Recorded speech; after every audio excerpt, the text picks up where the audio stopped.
Welcome. You ready to solve the world? Yeah. What I'm going to do, I'm going to get you to each introduce yourself, and I'd like you to tell us your 2 favourite video ads. One long, one short. There you go. All right. I'm Thomas Macerola. I'm the Sydney Head of Investment at Zenith. The 2 that I've chosen, the long form ad, which sticks with me and I still watch today sometimes, is the Nike football ad. I don't know how many have seen it, but the cage, part of it is because all the players when I was a junior, all the big guns were playing. It was amazing. So I used to watch it constantly, as well as all the other ones they did. Short format, it's the Snickers. You're not you when you're hungry. I think the initial 30-second that came out sort of changed the way we look at confectionery and Snickers specifically, and then the reiterations of shorter and shorter, you know it every time you see it. So they're my 2. Brilliant. Hello, I'm Gilbert Lee from PhD. I'm a group planning director there.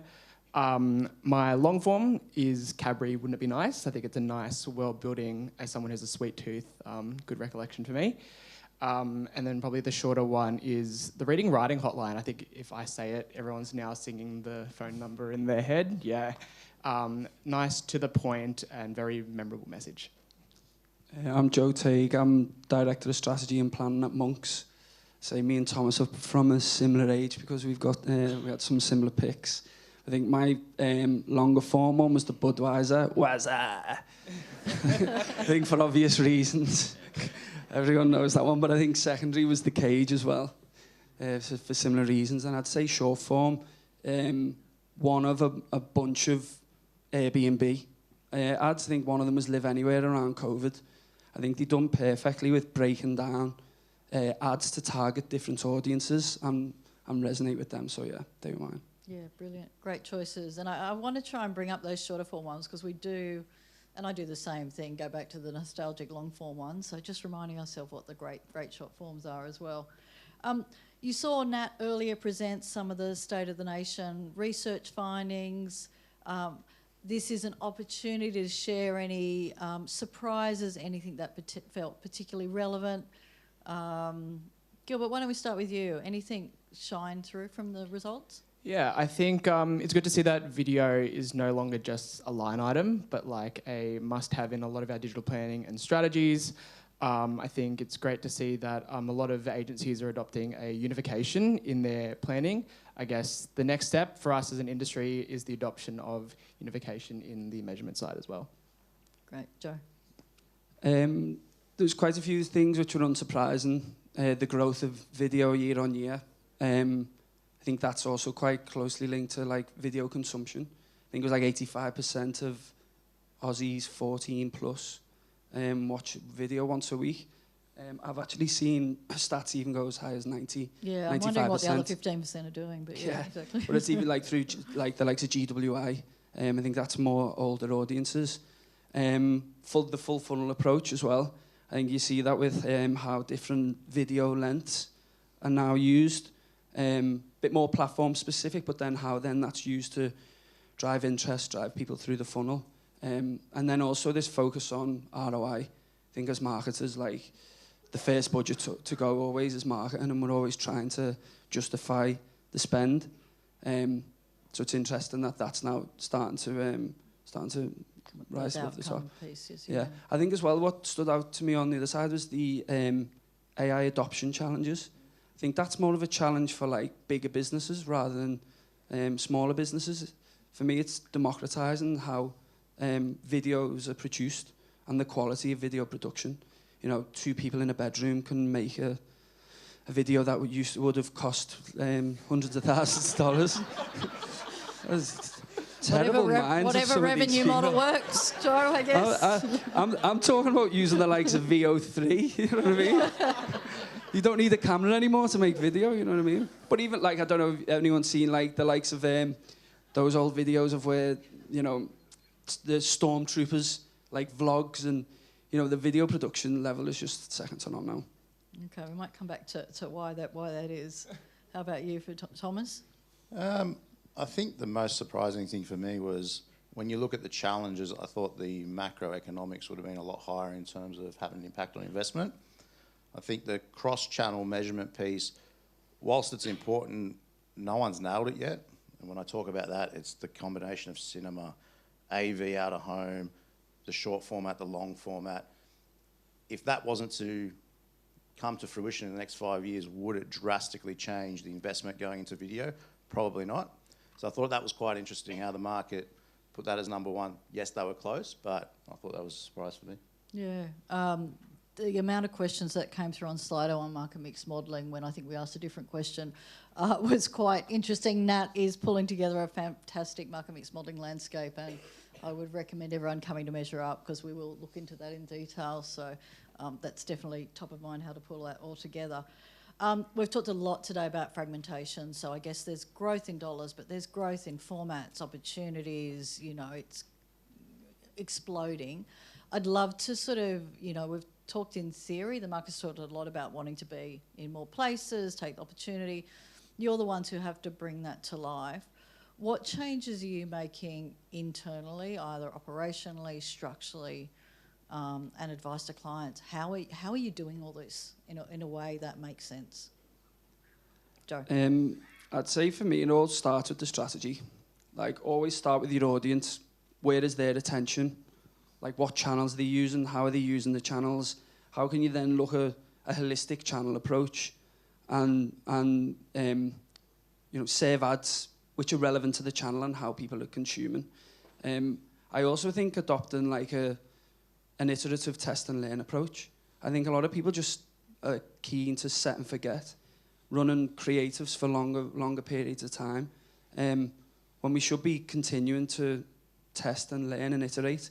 Even from a Triple M perspective, like, it shouldn't be something you do once a year.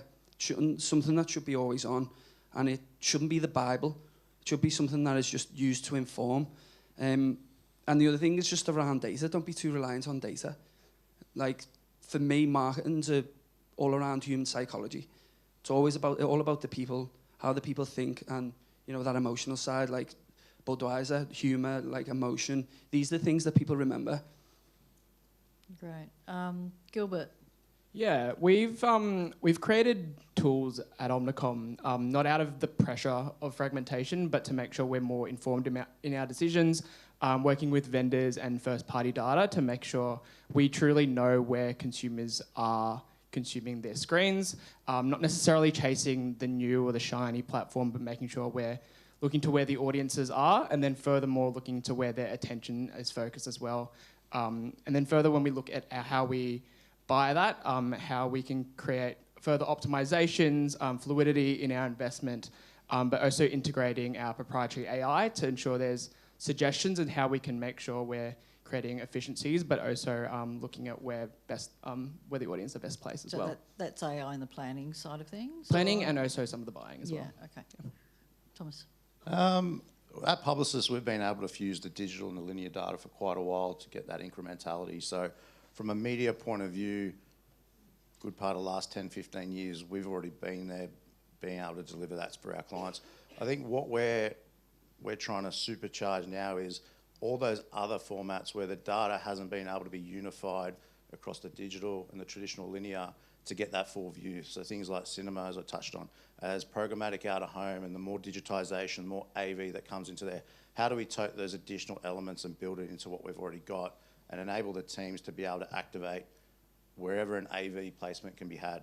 And I think the interim solution until we get that up and running, which is in the works, is to make sure that we're taking the market mix modelling learnings that we're getting and going, how do we make those little tweaks, as it was mentioned earlier, and then learn from them, right? So we're not just ripping up the book and going, we're going to adopt everything. It's going, cool. There was one little insight within that result that we saw. How do we then tweak that? How do we hypothesize on it and then look at the results that it can deliver in the video landscape? In the data side of things, so pulling that new data in that you've got, if you are a second tier, that sounds rude, but if you weren't one of the huge guys, but you've still got a good data set, what's going to give a sell side person the best opportunity of feeding into your models, making sure that the results are coming through and standing out from the crowd? I think it's just try and make it simple, right? Work with the agencies around, give them what they need to enable you the best opportunity to be in that tool, right? Because once you've fed into it, then it's going to be easier for agencies to be able to plan, buy and optimize with you in the ecosystem. If accessing the data is too complex, everyone's short on time, sort of gets pushed to the wayside. So keep it simple, keep it accessible, and then that's the basis of being able to build out a really strong video planning tool. Okay, great. Let's talk money. I'm going to start with you because you hold all the purse strings, right? In terms of, video's obviously undergoing huge growth. But I guess total market, but then video specifically, going into the second or new financial year, second half of the calendar year, what's the vibe?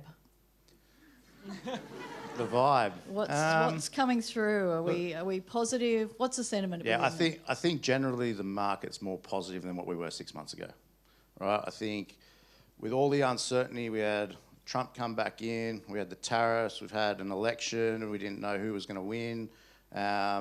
We've had, are rate cuts going to happen? Are they not going to happen because inflation wasn't under control? We've had two. I think looking from a marketer's point of view, most of those budgets are probably set now. I think most marketers are on not a financial year, calendar year. So I think even as we go into financial year planning, yes, there's more optimism, but how many more rate cuts are going to come to fuel consumer and business sentiment more positive? Hard to tell. I think we're probably going to see I say recovery, but the SMI data already suggests that the market's in growth. Probably a lot more confidence around putting the money back into marketing 2026, because I think we'll have a bit more certainty around what's going on globally. Fingers crossed nothing serious happens in the next 6 months. And then businesses will be more confident in going, yes, we're going to put the money in. And obviously with more and more pressure on making sure every dollar counts, the market mix modelling helps support that. I think 2026 will come bouncing back. Great. Joe? Yeah, I don't think the answer is always just to stop spending money. Like, as we've seen from your report, consumption is constantly on the rise. So if you're not spending, someone else is going to take your audience's attention. For us at Monks, it's all around reducing the ratio of fees and driving more value for clients, and spending more money on addressable media. So what that might be better targeting, different ways of buying media depending on like the goal which the client wants to achieve, and then also back to testing, like continuing to test and validate your assumptions and hypotheses, because things are constantly changing. That's why we need to keep testing and keep validating ideas that might have been true 6-12 months ago, but we need to make sure that they're true now. So that sort of approach is then allowing you to tell the growth story for clients. I guess growth and productivity is what they're looking for at the moment. So yeah, I don't want to focus on the race to the bottom with CPMs. Cheaper inventory doesn't always mean like better or cheaper. We try to focus on attention, grabbing people's attention. Like, it's an attention game. We want to grab people's attention, we want to keep people's attention, and we want to be memorable. So they're the key things we want to focus on. And on that attention piece, so are you building that into your models? How are you assessing if that's working or not? So we're looking at different partners, and we're looking at how we can build it into our proprietary models. But it can even just be as simple as looking at viewability, watch time, engagement. Some of these media metrics which don't cost the world, but they show value. I think alongside that as well as deeper relationships with partners. And even if you're buying programmatically, you always want to look at where your audience is and where their attention is, the quality of their inventory, even from a brand safety perspective, like how are they going to show up from that? Do you then need to add more partners on and more cost to ensure that you are showing up in these environments? So when you're paying for lower quality inventory and lower cost inventory, by the time you're laddering 2-3 different partners on, your costs are going to be the same, and the activation's no better, probably worse.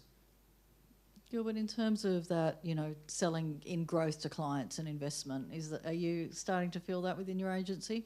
Yeah, for sure. I think probably to build a bit on Joe, I think we've heard about a bit like reach and relevance and like how we compare the two, but also looking at the comparison of experience versus efficiency, and like how do we find the balance between, I feel for clients with the harder metrics that you guys have to hit year on year, but with flat or budgets or lower budgets as well. How do we continue to leverage our learning, leverage our tools, look at the way that consumers and putting them at the forefront of how they're really consuming their screens to make sure we are optimizing to the way that's going to resonate most of them. So we do add things like attention into our tools. We work with amplified intelligence, but there's many different ways that you can look at attention and the ways that formats impact consumers as well. Any secrets you want to release there in terms of how you are optimising and finding those sort of savings while still having bigger performance? Are there any hacks for the audience? I wouldn't say it's hacks. I think it's everything. I think it's just being willing to take some risks. I think looking at premium formats is not going to blow out your budget. Understanding that consumers do look on multiple screens, do engage more with high impact formats rather than looking for the most efficient CPM. That's probably my biggest thing, and this thing that I'll continue to encourage our clients to do. Thomas, you've already touched on it, but I guess screen strategies are getting, it's almost like the whole market, apart from we love audio as well. But in terms of out-of-home, retail media, video formats, in-store formats, are you now including them in your screen strategy? How's your approach to different screens? I think at the moment there's elements that we're building in. I think if you look at the percentage of inventory within out-of-home that has the full AV capability, it's minimal. So when we're looking at screens, it's if we've got a TVC, a short format that is a cut down, fit for purpose for social, if we've got an out-of-home AV format that's 10 seconds, how do those three different creators have synergy, work together to form our screen strategy? What we're not looking at is if you've got an AV ad and then going, cool, we're going to put a static ad of out-of-home, even though it's digital or with minimal animation, as part of our AV screen strategy. We'd still have it in there, but we wouldn't look at it in its entirety because of the way that we classify video when we're looking at all those different channels. So for us, when we're planning and we're optimizing, we're activating, it's things like cinema, it's things like gyms where you've got the fitness first, AV capability within that from an out-of-home point of view, and any retail formats where we can run the full audio visual of what we've created. Great. Joe? I'll just come back to like who the audience is. Like, what's your goal? What action are you trying to take? What action are you trying to get your consumers to take? And how do they go about their day? Like, and how are you then going to grab their attention throughout the day? So less so of even like a screens approach or any approach like that. It's just fundamentally starting with who your audience is, where is their attention, how do they go about the day, how can you then show up seamlessly throughout the day to drive repetition, to drive frequency, to be memorable. Gilbert, any thoughts on screen strategy expansion? Yeah, I think I agree with what both the boys have said, but we probably look at some of the newer screens and the new innovations to market in our omni-channel mix. I think until they become fully video, they'd still kind of sit somewhat separately with us, but it's taking what our multi-screens approach is and bringing that even further to our omni-channel mix, making sure we are planning to what the audience needs to deliver. Great. We're going to go to audience questions and Jojo's going to do some Slido stuff in a sec. And while he's getting that ready, I want you to give me your magic, sort of the magic wand side on measurement. I guess the thing there isn't one. Okay, break our hearts. If you could decide on, 2 words or a short sentence, biggest bugbear with video measurement and what you're most optimistic about. So let's not do a magic solution. Let's do most painful but most excited about. They can be the same or different. Who wants to go first? I can start because I think I've already kind of touched on it. I think it's me looking at efficiency compared to experience. I think we very much look at efficiency and reach delivery all the time. How do we better measure the experience that consumers have and the impact it does have to them as well? I'd like to see, I think that with VOZ coming in, that's a great next step and adoption as an industry. How do we then work in that as a wider unification and evolve on that even further? Okay. Joe? Biggest bugbear is around like fragmentation and silos. I think all of the different like I don't know what to call media owners, they do a good job of like sequential storytelling within their own platforms. So like again, how people consume media, people aren't going to watch 30 seconds of your ad, no matter how much a creative team try and push it. You know, people are, you know, you've got to grab their attention in 2 to 3 seconds. So how do you tell that story then across multiple touch points?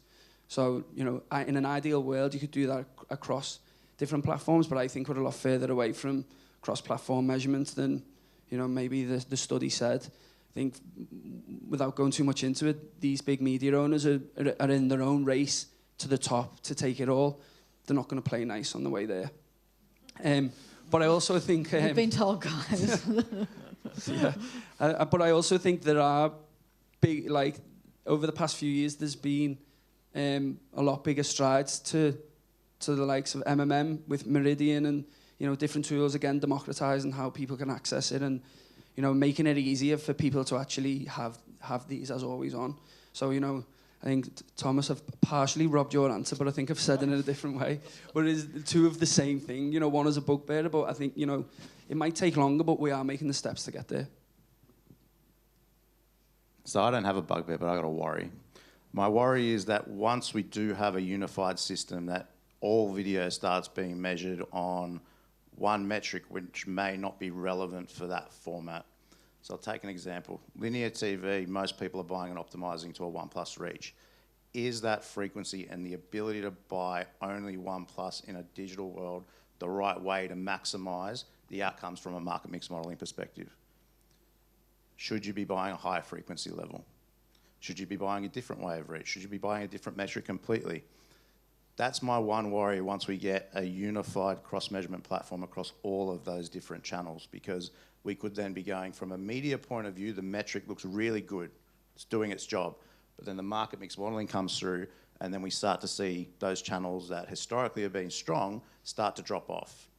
So my key message around that is, once we do have it, don't follow it blindly, still make sure that we're planning the right levels of reach and frequency, the right metrics for the individual channel, because social is going to be different to BVOD, which will be different from SVOD, which will be different from television. It's also one of the things that I'm most optimistic about, because once we do have it, then we've got a platform that then we can take to clients that gives them what they need to then go back into the C-suite and say, this is what's really working well for us.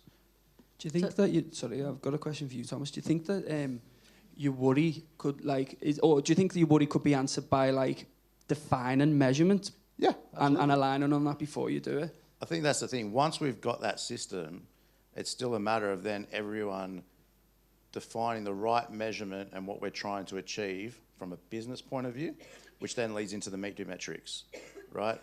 What I worry about is that once we've got it, we'll be like, cool, this tool will do it. Happy days, off we go. And it delivers on one part of what marketers are trying to do. And then that challenges investment in the future. If we're not able to make what we're doing from a media point of view, from a metrics, marry up with what's happening from a market mix modeling point of view. So we need to make sure the AI understanding of drivers of success for each of those, it's in a loop with that input and output side of things. So, yeah. Okay. I think something I've been finding as well is that disconnect between like media metrics and what we have control of in platform versus business goals and business KPIs, and how, you know, reporting on what we can report on versus like what the business needs. I think there's still a bit of a gap there. And just because we can do it, should we be doing it? Right? There'll be application where it makes perfect sense, and there'll be others where we go, maybe we don't need to apply that. Maybe we can go with how we've been operating in the past, and then we just use that as a way to then justify, again, back up the chain, why something worked or why it didn't. I feel like this is a conversation that we'll have again.